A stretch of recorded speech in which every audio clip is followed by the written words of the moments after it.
Good evening. New details are emerging following the fatal stabbing of a 14-year-old boy over the weekend. Abdoul Aziz Sarr was stabbed inside a McDonald's in the city's East End on Saturday. Police still searching for suspects. CTV's Mike Walker has been following this story and joins us live with more.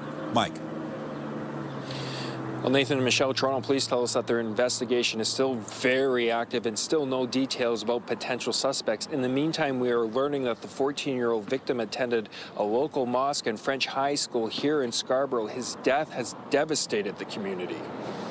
14-year-old Abdoul Aziz Sarr is being remembered as a kind, respectful, and responsible young man by the Mecca Islamic Centre in Scarborough, where they say he attended.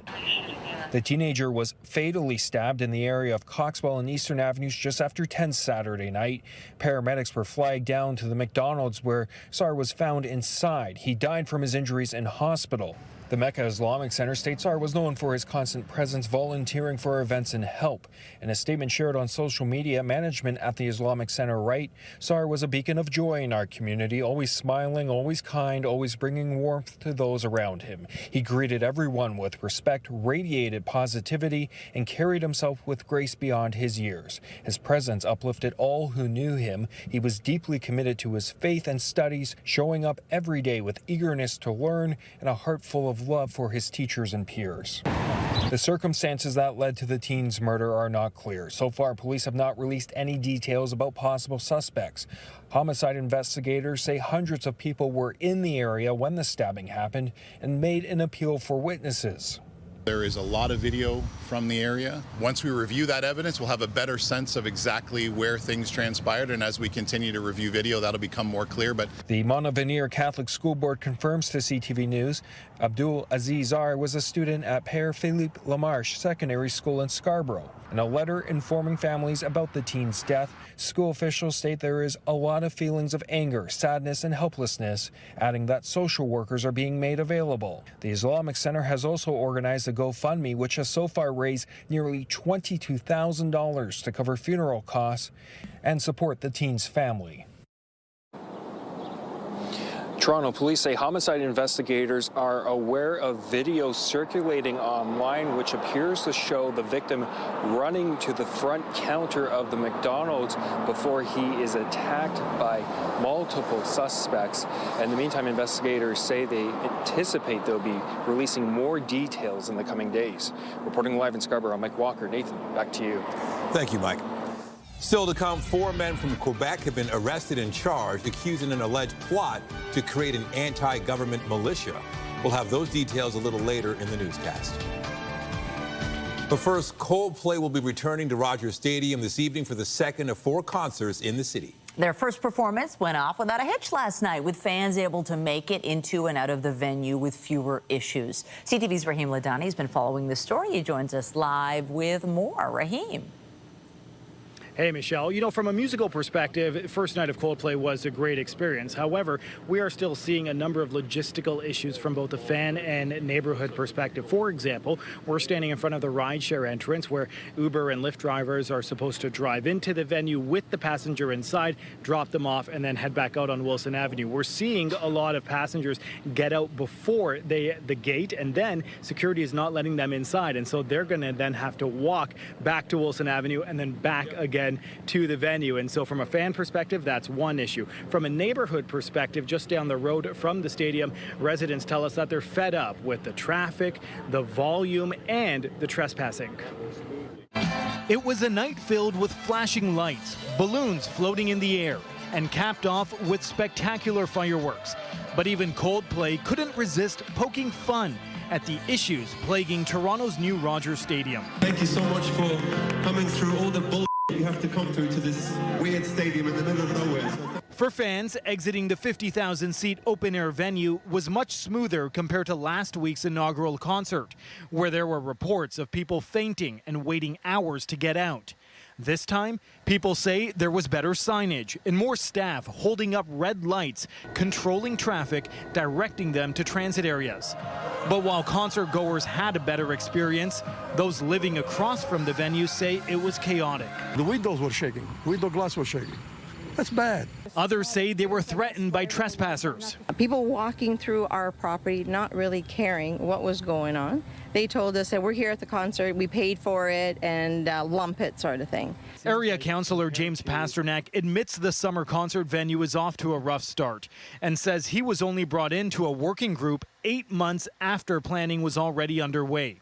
You had a private landowner and you had a private concert promotion company who wanted to get this done.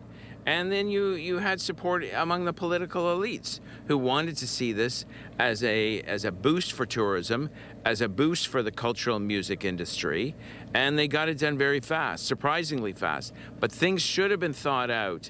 While several road closures are in place and paid duty officers have been brought in, neighboring residents feel their concerns are being pushed aside for profit. The city is not listening to us. This is our community, and all of a sudden we have this big situation going here, and I don't see the end to it. And like this confetti from the show, still littered around the neighborhood, those living here want the concert chaos cleaned up. Now, we have seen parking enforcement officers make some rounds on the residential streets, checking to see if concert goers are parking their cars here. The question is that enforcement going to continue as the night goes on? It'll be interesting to see. Coldplay performs tonight. They have 2 more shows later this week. And then after that is complete, there are 9 more shows slated at Rogers Stadium this summer. Reporting live, I'm Rahim Ladani. Michelle, back to you. Thank you, Rahim. The Auditor General says the city nearly lost $2.5 million in an attempted electricity fraud. The plot saw a retired city worker's credentials used to fraudulently sign contracts with third-party energy companies. CTV's John Musselman has been following this story and joins us live now with more. John. Well, it was all about some unusual invoices that the city auditor took a look at, and that's what led to this report being filed with the city. The story began back in 2019 when Toronto's corporate real estate management identified unusual invoices related to electricity accounts for 14 City of Toronto properties. The fraud was caught in time, but it nearly cost the city $2.5 million. Councillor Stephen Holliday is the chair of the audit committee. This is a serious matter, this audit. It's a lot of money that was brought up, but the silver lining is that the system worked as it should, and city staff themselves found these invoices, found the anomalies, and then reported the issue to the Auditor General, who followed up with a report to Council. It appears a retired city worker's credentials were used to fraudulently sign contracts with third-party energy companies. Quote, corporate real estate management discovered that the electricity accounts were switched in July 2019 to 2 contracts with an estimated total value of $4.2 million, of which $2.5 million represented what would have been lost by the city had the unusual invoices not been identified. It's very clear that if you are going to try to steal from the City of Toronto, there's a good chance you're going to get caught. I'm really grateful that the Auditor General, by seeing this early and recognizing that these invoices did not look legit, saved Toronto taxpayers millions of dollars. According to the audit report, the estimated potential loss was based on the difference between what the city would have paid Toronto Hydro versus what would have been paid to energy retailers over the contract term. The Auditor General's recommendation was that this information be shared with the various agencies and corporations that make up the broader government in Toronto. But really, my hope is that others are watching in other municipalities and other governments to ensure that similar situations haven't occurred under their watch. The audit committee report says it has referred the matter to Toronto Police to assess whether criminal charges should be laid. And the auditor's report will be dealt with by the audit committee at City Hall on Friday. Reporting live, I'm John Musselman. I'll send it back to you. Thank you, John. A rally was held at the base of the CN Tower this afternoon in support of dozens of workers who have been locked out. You're leading and inspiring hospitality workers all across this country. Today we are joined by our members in Windsor and in Surrey, BC, hotel workers who are standing on picket lines just like you, fighting for decent work, fighting for respect, fighting for the bosses to understand that they got to deliver both if they want the job done. More than 250 workers, including hosts, wait staff, bartenders, and cooks, have been locked out for just over a week. Unifor Local 4271 says it is battling with the Canada Lands Company over a lack of pension improvements. The union is also seeking wage increases, solutions for scheduling concerns, as well as improvement benefits and health and safety protections. The CN Tower released a statement which reads in part, the CN Tower values our employees and their role in providing an unparalleled guest experience, and we are committed to resolving this labor disruption as soon as possible. The CN Tower's most recent offer to the union included wage increases of up to 9% over 3 years, 3% annually, as well as significant improvements to employee benefits and a commitment to pension protection. Therma Canada has offered another look at its plans for a private spa at Ontario Place. The company now says the complex will be smaller and will include a quiet retreat along the lake. CTV's Queen's Park Bureau Chief Siobhan Morris has been following this one and joins us live with more details. Siobhan. Well, Nathan, the company is showing off new drawings that showcase both the private spaces you mentioned and some public ones as well, but they're not enough to change minds of some of the project's main detractors. It's a colorful world of play and glee for the kids, tranquility and escape for the grown-ups. These are the updated plans for Therma Canada's controversial water playground and spa in a reimagined Ontario Place. The whole building is 25% smaller, and that's just sort of a combination of hearing feedback from community about concern about scale. The pay-to-access facility taking over much of the West Island, part of a 95-year lease with the province. All of this is public green space. The design team is emphasizing 16 acres of trails, including on the roof, pavilions, and a new beach.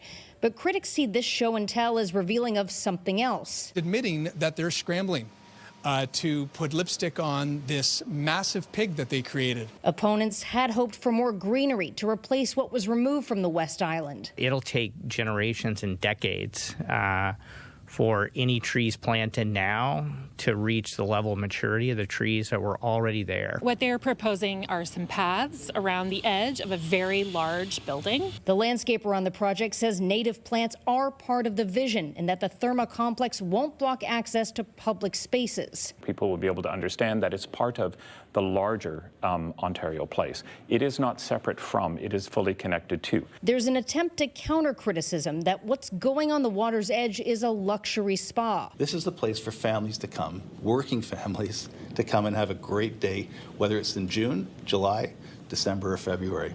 And it's affordable. With the target for daily admission set at $40. But Sampson feels that kind of money talk misses the real affordability question. It's our asset.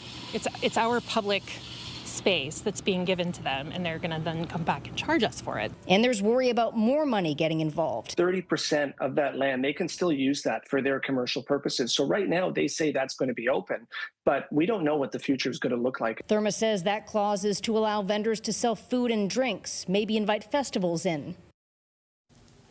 Construction on the Therma complex could start in earnest in the spring, but it won't open any sooner than 2029. Reporting live from Queen's Park, I'm Siobhan Morris. Michelle, back to you. Thank you, Siobhan. A 31-year-old man is dead following that crash on Highway 407 yesterday. It happened just before 5 a.m. in the eastbound lanes east of Mississauga Road. OPP say a Honda Civic rear-ended a transport truck. The driver of the car, a 31-year-old man, was rushed to hospital where he ultimately died. The driver of the truck was taken to hospital with injuries. An investigation into the crash is ongoing. Meanwhile, a young person is in hospital following a collision in Vaughan. It happened shortly before 3 p.m. near Dufferin and Beverly Glen Boulevard. York Regional Police say the young person was struck by a vehicle while riding their bike in the area. The victim was taken to hospital with non-life-threatening injuries. Well, the Blue Jays will be looking for their 10th straight win when they continue their series with the Chicago White Sox this evening. The team's winning ways are inspiring a younger generation of fans to follow the team. CTV's Sean Leathon has been speaking with fans and joins us live with more. Sean. Well, Nathan and Michelle, the excitement about the Toronto Blue Jays is being felt on baseball diamonds all across the city, all across the province. Many of the people I spoke to today were toddlers the last time the Blue Jays had a playoff run, so I wanted to see what they thought of this team. At True North Baseball Camp on the Diamonds at Bond Park, young players are working on their game and talking about how the hometown Toronto Blue Jays have now won 9 games in a row. They just have the strength and power to win. They're hitting more home runs than last year. They just have like the right pitching staff and everyone's contributing. I think it's incredible, and I'm not really sure how it's happening, to be honest. And Barger hits a fly ball to deep right field. With an 8-4 win over the Chicago White Sox last night, the Blue Jays have now extended their lead in the American League East, now sitting 3.5 games ahead of the New York Yankees. Manager John Schneider is saying confidence is high because everyone is pitching in. When you're confident in everyone in the lineup behind you to kind of just do their part, which is what they're continuing to do, it's a real good feeling. What may be more remarkable is this team was 2 games under 500 back on May 28th before turning the corner. Everyone's just coming together, playing a full game, and we're getting a lot out of people who aren't just stars. And many of these young players say they're inspired by the hard work of certain Blue Jays. Barger. Barger and Springer. And Loperfita. I think we've seen a lot out of Ernie Clement, more than we expected, and I'm very happy to see that Kirk has gotten back to the All-Star that he was. The longest win streak in Blue Jays history is 11 games, which they accomplished twice in 2015, once in 2014, 1998, and 1987. It's been 9 years since the Blue Jays fans have seen their team win a playoff series, so what do these players think this team can do? Winning the World Series. They might have a chance this year, probably not. I'm really excited. It's just a great feeling for playoff baseball to come to Toronto. I think the World Series will be calling our name, and there'll be another championship parade in Toronto. So while these future players practice for tomorrow, they say for the Blue Jays, the time is now. So in their attempt for 10 wins in a row, the Blue Jays are playing the Chicago White Sox again. They have one more against the White Sox before they play against the Athletics for 3 going into the All-Star break. And the Jays do have an opportunity to have the team's best record ever going into the All-Star break. Reporting live, I'm Sean Neathong. Nathan, I'll send it back to you. All right. Thank you, Sean. We have more news in a moment, but first, here's a live look at the city tonight. A few clouds, but still warm out there. A great summer evening. Great conditions for baseball or any other sport outside, and the trend will continue tomorrow. However, there's a chance of showers. Jessica Smith-Shear would look at how things are now. Jessica. You know, after a cloudy start to the day, Nathan, it really is quite beautiful. So that second half to our day is holding on to all the sunshine. And it's still pretty warm out there. But again, if you have sports going on this evening, you're heading to a barbecue, you're just enjoying all the summer events that we have here in the city and across the GTA, it's a fantastic forecast. We're looking at kind of the mid-20 range, still feeling into the upper 20s, low 30s. So that humidex still something very much we are contending with. As we make our way towards the islands in Pearson, about 23, 24, but still feeling like 30 tonight. We're not losing much of that warmth. We'll sit at 20. It will feel like 26. We should be at 17. So it's a warm one tonight. Coming up, we'll have a full look at your long-range forecast. We'll talk about that rain. It's not an issue for everybody, but we do need to be prepared. All that coming up in just a few minutes. Right now, it's back over to Michelle. Thank you, Jess. Thanks. We're following some developing news this hour. Emergency crews are on the scene of a multi-vehicle crash on the Gardiner at Lower Jarvis Street. We're zooming in here, so hopefully you can take a better look. This is a live look from the chopper. As far as we know, at least 5 vehicles were involved, with one bursting into flames. It looks like those flames have now been extinguished. So far, there's no word on any injuries, but police are warning to expect traffic delays in this area.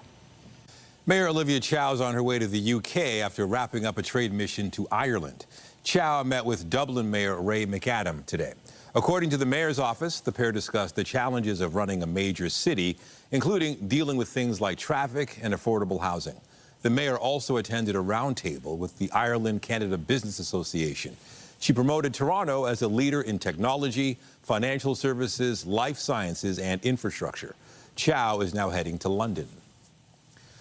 We learned about a shocking conspiracy uncovered by the RCMP. Some active members of the Canadian Armed Forces are accused of trying to start an anti-government militia motivated by violent extremism. 4 men are now facing charges. CTV senior political correspondent Mike Lecouteur now on who these men are and what exactly they were allegedly planning. We know that 2 of the accused are active members of the Canadian Armed Forces. Now, police allege 3 of the 4 have been planning to create a militia. And according to the charges, the plan was to forcibly take possession of land in the Quebec City area. With 83 guns and accessories, about 11,000 rounds of ammunition, and smoke grenades, police believe the group was ready to do something serious. A search in January of 2024 also turned up 4 pairs of night vision goggles and military equipment. The fact that we could charge with facilitating a terrorist activity, that it means that people were actually preparing, were taking actions that led us to believe that they wanted to actually achieve something and wanted to commit this violent terrorist acts. The RCMP has charged 4 people, and the Department of National Defence confirms 2 of them are active members of the Canadian Armed Forces. Matthew Forbes faces charges related to possession of firearms. Marc-Auriel Chabot, Simon Anger Odette, and Raphaël Lagacé are all facing charges related to facilitating terrorist activity. The terrorism charges span a period between 2021 and 2024 in Montreal, Quebec City, Petawawa, and Ralphton, Ontario. Lagacé's friend of 12 years is shocked at the accusation that he would be trying to create an anti-government militia. It's quite the contrary, actually. He's very pro-government, very pro-monarchy, says the friend.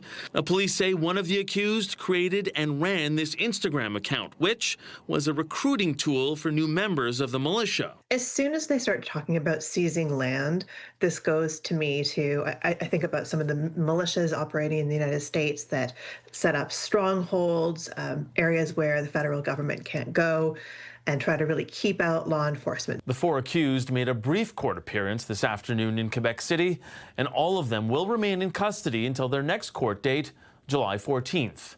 Mike Lecouteur, CTV News, Ottawa. Internal Trade Minister Chrystia Freeland is in Quebec City today, meeting with her provincial and territorial counterparts. Bill C-5, also known as the One Canadian Economy Act, aims to remove internal trade barriers, increase labor mobility, and fast-track nation-building projects. The Office of the Procurement Ombuds says the current system for awarding federal contracts is flawed. We can no longer sustain Band-Aid solutions. We have to address the foundational issue that our system is too complex and it's not working for all participants. Today, the Ombud announced the department will appoint a chief procurement officer. They will help keep the department accountable for issues like lack of documentation and a lack of interdepartmental communication. 2 student pilots are dead following a mid-air collision between 2 planes near Steinbach, Manitoba. The RCMP say the 2 student pilots died at the scene. There were no passengers aboard either plane. Officials were notified about the crash around 8:45 in the morning local time. Emergency crews located the wreckage in the town about 63 kilometers southeast of Winnipeg. According to reports, the pilots were both trying to land at the same time.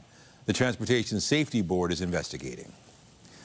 Families in Texas are getting the devastating news their loved ones didn't survive the floods and are among the more than 100 now confirmed dead. We are hearing stories of heroism, but also the challenging circumstances in which rescuers are working and the testy exchanges over accountability. CTV's Adrian Gobriel has the latest. There's people in it. Oh my God, there's so many people in it. This video from Camp La Junta shows a cabin ripped from its foundation, floating down the Guadalupe River. Attending the camp, brothers Braden and Brock Davis, who credit their counselors with saving their lives. Our bed started tipping over, and like we got to the top really quick. I want my world to know the Lord of love has come to me. As campers sing a hymn, a passenger on board this evacuation bus realizes the level of devastation. Oh my God, oh my God, oh my God. These young girls were rescued from Camp Mystic, where more than 24 have been confirmed dead. The National Weather Service issued their first public warning at 1:14 a.m. on the 4th of July. The Kerr County Sheriff admitting that he wasn't aware of the fast approaching surge until at least 3 hours later. When I was first notified, it was around the 4 to 5 area. One of my sergeants was in dispatch when the first calls started coming in, the actual 911 calls come in. Though officials today declined to answer whether a local emergency manager notified authorities of the incoming flash flood. We will get answers. Right now, all of our resources are focused to recovery. With the chance of any further rescues fading with each passing hour, hope in Central Texas is turning to heartache. over the precious lives swept away.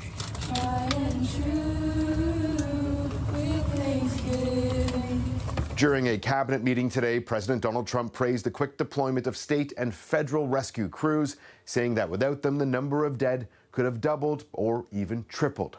Trump confirming that he will be traveling to survey the natural disaster zone in Texas this Friday. Adrian Gobrel, CTV News, Washington. Donald Trump's announced a new tariff, and Canada could be among the countries most affected. Today we're doing copper. Copper, what would that tariff be on? The sectional tariff? I believe the tariff on copper, we're going to make it 50%. But they had a committee. The U.S. president had that to say during a meeting of his cabinet. Trump's Commerce Secretary later said the import tax will likely take effect by the end of this month or on August 1st. Canada is a top supplier of copper to the U.S. The United States accounted for 52% of our copper export value in 2023. The metal is used in construction, transportation, electronics, and many other industries.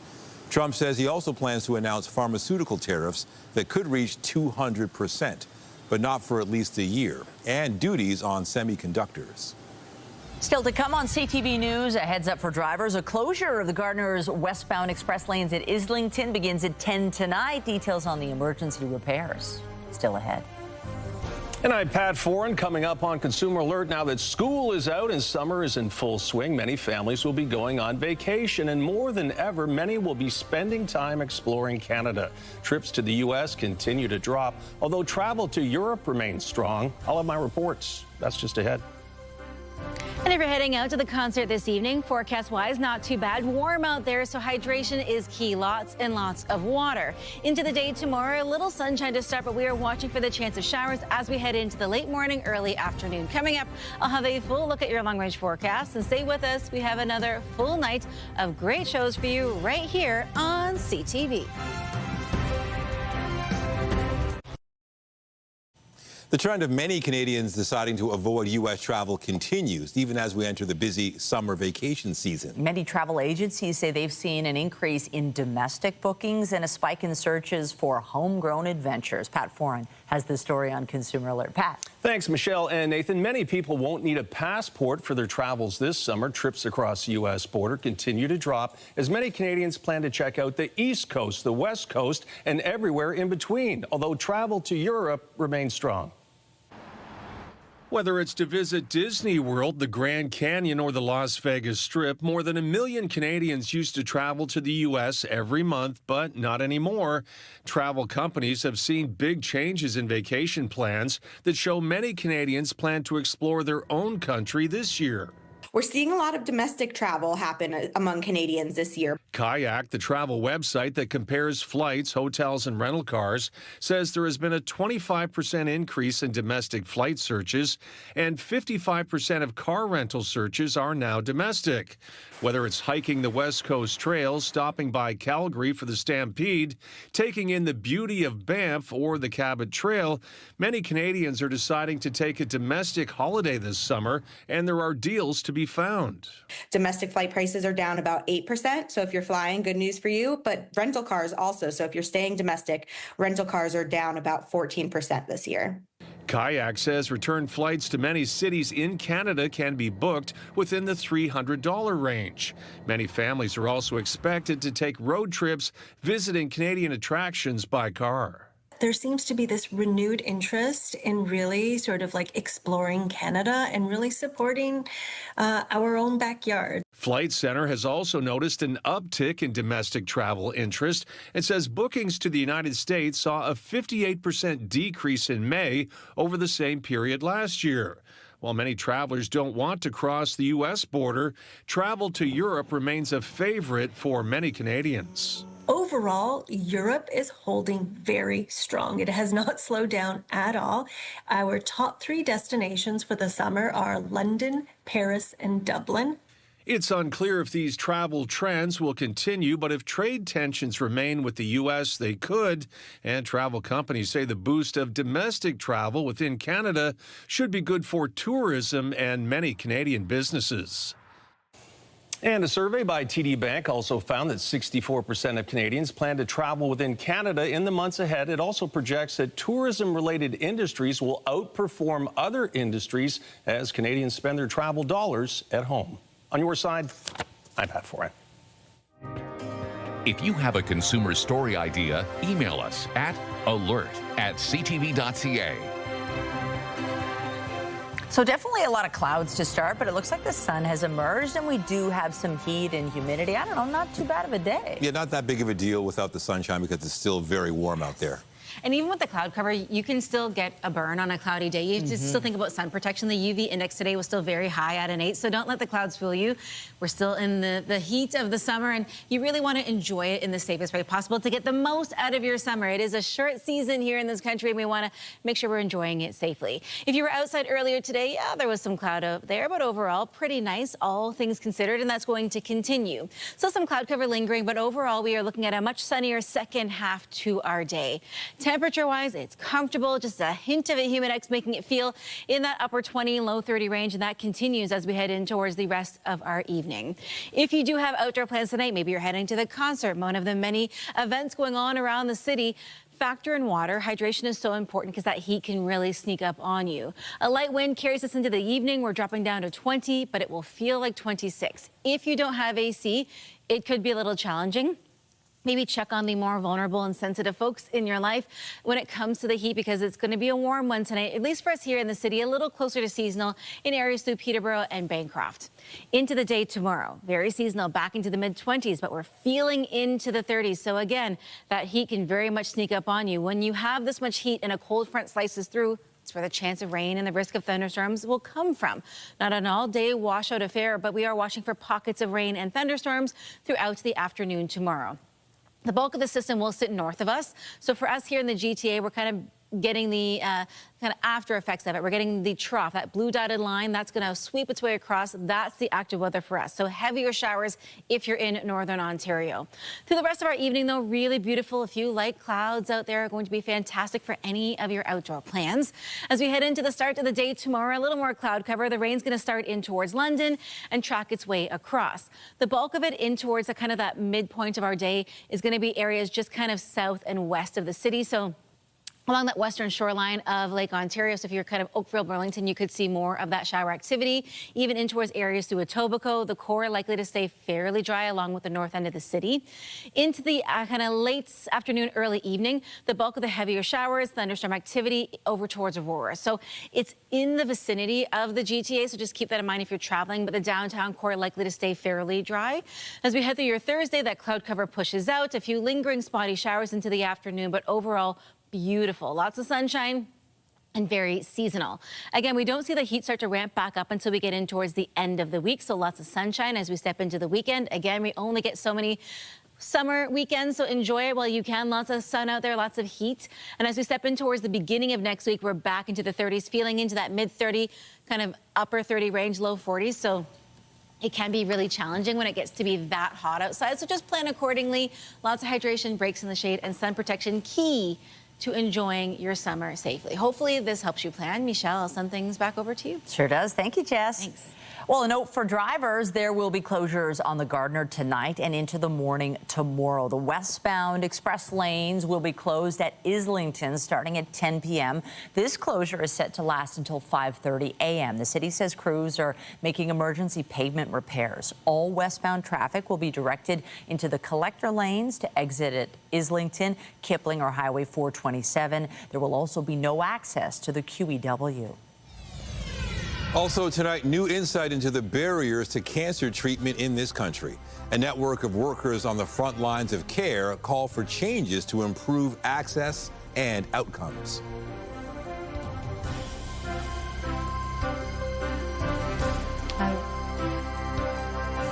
When you see it happen, send it to CTV News. Text 10400 from your screen to ours. Text 10400. A group of physicians, nurses, and pharmacists is calling for the elimination of barriers to treatment in Canada. CTV's health reporter Pauline Chan has more on the changes they're seeking. When it comes to patients accessing new medications, Canada has an abysmal record. So compared to other countries, we're the second slowest in the OECD, like 19 out of 20. We're the slowest in the G7.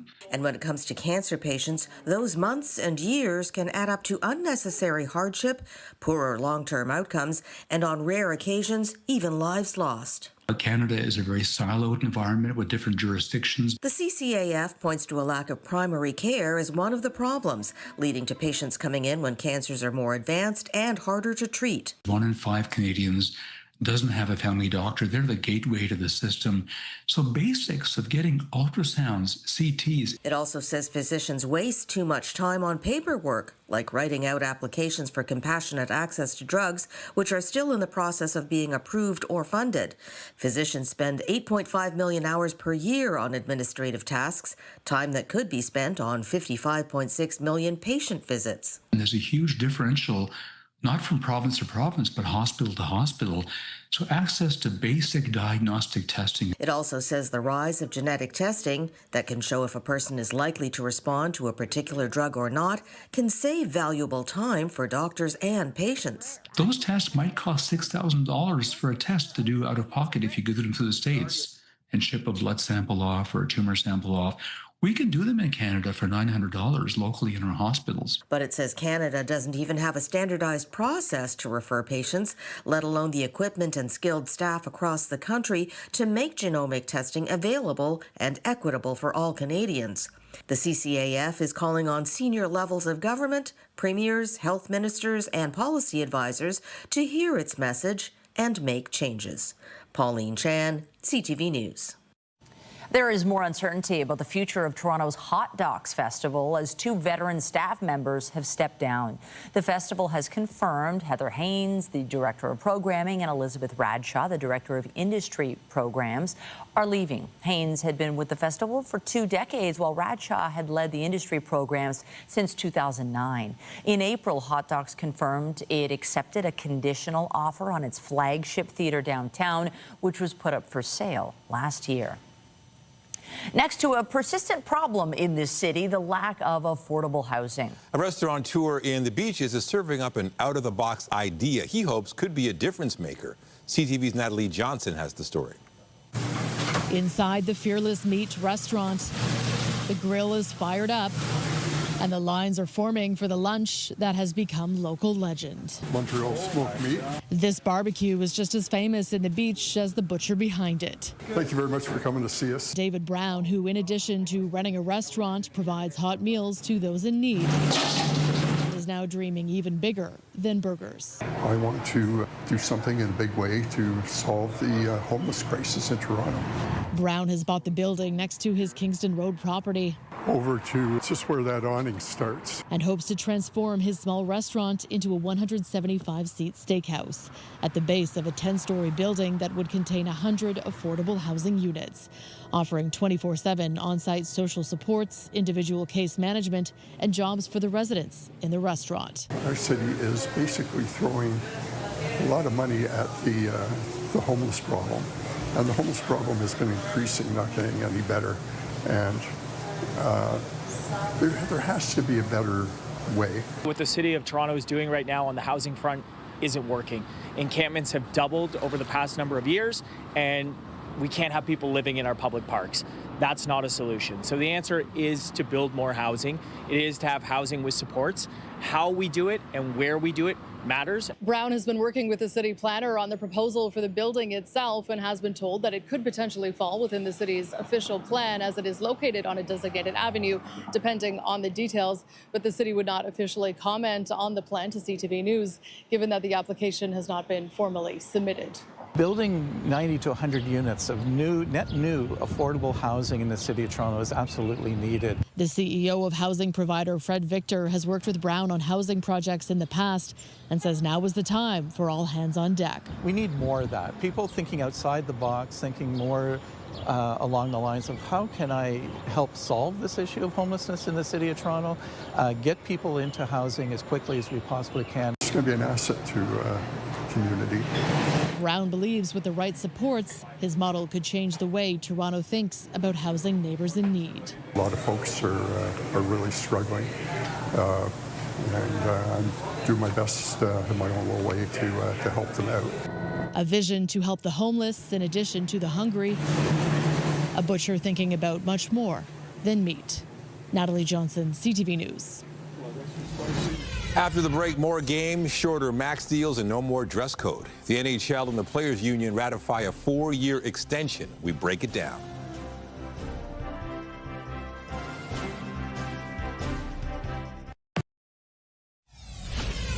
Updating our top stories, a 14-year-old boy murdered over the weekend is being remembered as a kind, respectful, and responsible young man. Abdoul Aziz Sarr was fatally stabbed in a McDonald's location in the city's East End Saturday evening. Police are still on the hunt for those responsible, and they're asking anyone with information to come forward. Thank you so much for coming through all the bull you have to come through to this weird stadium in the middle of nowhere. Coldplay will be back on stage at Rogers Stadium this evening for the second of 4 concerts in the city. The band commented on the issues around the venue during last night's show. However, most concert goers say they were able to make it to and from the stadium with minimal issues. It's a serious matter, this audit. It's a lot of money that was brought up, but the silver lining is that the system worked as it should. The city's Auditor General says Toronto nearly lost $2.5 million in an attempted electricity fraud. The plot, which began in 2019, saw a retired city worker's credentials used to fraudulently sign contracts with third-party energy companies. Remember to keep up to date day and night at ctvnewstoronto.ca and by downloading the CTV News app. And if you have a news tip, photos, or video of breaking news, let us know. The NHL and its Players Association have ratified an extension of their collective bargaining agreement. The extension means there will be labor peace in the sport through 2030. The sides had previously come to a tentative agreement on the 4-year extension late last month. It includes an 84-game regular season with less exhibition play. It also includes shorter max contract lengths, a playoff salary cap, and no mandatory dress code for players. Amazon's Prime Day began today amid global trade uncertainty. According to Adobe Analytics, this year's spending is expected to top $23 billion, which would be a 28% increase compared to last year. The data firm is also expecting an increase in usage of buy now, pay later payment systems. The Business Report is brought to you by Canadian Western Bank, the bank built for business. And a reminder, the CTV News at 6 podcast is available as a download every weeknight, and a special shout out to those of you listening to the newscast live on News Talk 1010. Tonight, tragedy in the skies over Manitoba. Devastated. It's really... What went wrong in a deadly collision between 2 small planes? We'll have that story and more later on CTV National News. Well, in a summer already filled with blockbuster films, moviegoers will be looking to the sky this weekend as Superman takes flight. And a Canadian TV star is wearing the ring in the supporting role of the Green Lantern. CTV's Andrea Case has the story. Actor Nathan Fillion is in the biggest film of his 30-plus year career. So do you know who he is? Yes, I know this. So you know he's Clark Kent. Why does he trust everyone? He doesn't. Just us, because we are also of the cloth. Of the cloth? The Edmonton-born actor co-stars as the Green Lantern in the new DC reboot of Superman and the upcoming TV show Lanterns. This is crazy. I had a comic book rack in my room when I was a kid. I was steeped in all of this stuff, and here I am. It's my job. I'm living it. What I think we should do is bleach his sideburns so that he has to walk around in real life with just bleached sideburns. I can hear you. His version of the Green Lantern has made waves partially because of his bowl-cut hairstyle, which director James Gunn had a lot of fun with. This Green Lantern, a.k.a. Guy Gardiner, is macho and brash. As an actor, there's something very freeing about playing that kind of guy, about being a jerk. And I think also far more relatable. A jerk? No. Relatable? Yes. He's gloriously Canadian. Fellow Canadian Melissa O'Neill spoke about her co-star on the TV show The Rookie during the CTV Upfront last month. He really makes people feel welcome. He takes the time to get to know them. He's an excellent collaborator. And one of the things that I tell him all the time is, like, he's an exceptional leader in that he leads through example. He's very humble, and I love that about him. That humble quality was on full display as the 54-year-old received an honorary Doctor of Law degree from Concordia University of Edmonton in May. Now get out there, be lucky. Get out there and be grateful. And get out there and pretend you're ready. I am telling you, that is how the best adventures begin. Advice given and advice he lives by. Hey, buddy, eyes up here. Superman is in theaters on Friday. Andrea Case, CTV News. Another reboot, but that one looks good. You know what? I'd watch it. Yeah, definitely. What are we watching for the sky? Maybe some thundery stuff, but not tonight. Like, not box office type of storms, but we are watching for some active weather into the day tomorrow. The good news is it's not a washout for everybody, but if you're traveling in summertime, people are out and about, you want to just be conscious of it. Break it down for you again. A little cloud cover out there as we return into the evening, but overall really comfortable. Sitting at 24, feeling like 30, so hydrate if you're heading out to the concert or you have sports outside. As we make our way in towards the day tomorrow, if you are heading to camp, again, bring the rain gear. It's not rain for everybody in the GTA, but we are looking at scattered showers west and north of the core. Temperature-wise, though, very seasonal right through to the end of the week, but that weekend looking 10 out of 10 if you want to get outside. But again, a reminder, sunscreen hydration, really important if you're spending time outside this weekend. Good to know. Thank you, Jess. That's it for us, but you can join Omar Sachedina tonight at 11 for CTV National News, followed by Zoraida Allman with your next local newscast at 11:30. Meantime, coverage continues anytime on CP24 and at ctvnewstoronto.ca. And for Jessica Smith and the whole team here, thanks for watching and have a wonderful night.